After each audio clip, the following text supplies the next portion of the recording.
Hello, my name is Anne, and I'm speaking to you today from beautiful Bali, where I'm living at the moment. And this is my first video blog, so I'm very excited about it and a little bit nervous as well. I decided to start the blog in conjunction with the launch of my new website, so anybody who hasn't seen it, check it out at www.annemaloney.com. I've wanted to do this blog for a long time. And the reason was because I want to practice the art of telling a story. So much good can come from telling a story, and especially from telling our own story. So I want to use the blog as a way of sharing stories from my own life. Not just the chronological events, but the mistakes, the successes, the failures, the story of how my life has helped me to become the person that I am today, and how the person that I am today is shaping and creating my life going forward. Steve Jobs, in his famous Stanford speech, told a story about connecting the dots. He found out that he only really achieved success when he connected the dots of his past. So he said, you cannot connect the dots looking forward, you can only connect the dots going backwards. You have to trust that the dots will somehow connect in the future. And I think that's what I love most about telling stories. It helps us to join the dots of the past. I mean, Jobs' message was about following your heart and having faith in the future. When we tell our story, we get to see how those decisions we made, those steps we made, which didn't seem to make sense at the time, when we tell our story, we get to see how the dots joined up. So what changes through our storytelling? Well, first of all, we get to see a bigger picture, a picture we couldn't see at the time. We get to see learn about our mistakes and our victories, our triumphs, our failures.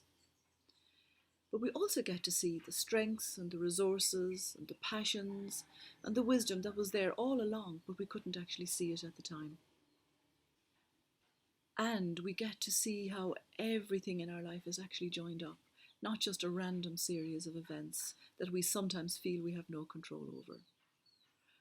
Through telling our story, we begin to see that there is a greater plan afoot, and there's a divine order, and that everything matters, and everything is a part of that story. Nothing is insignificant. And this new perspective also allows us to put something into the story that maybe we couldn't put in at the time. Something like self-compassion, where we can see that we did our best, or that we had no control over a situation, or acceptance, or forgiveness, or humour, where we can now see the funny side of something that happened. And I think this is one of the most valuable things about retelling your story. You get to write it again and again in whatever way you need to support you in your life right now.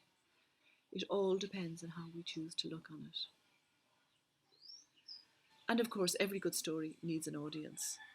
So in the telling of our story, we reveal something of ourselves to others, and that can be quite scary.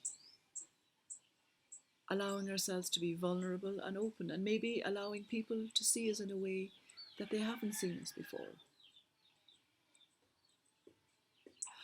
But in doing so, we may be giving somebody else permission or courage, or just simply the opportunity to tell something of their lives and something of their story.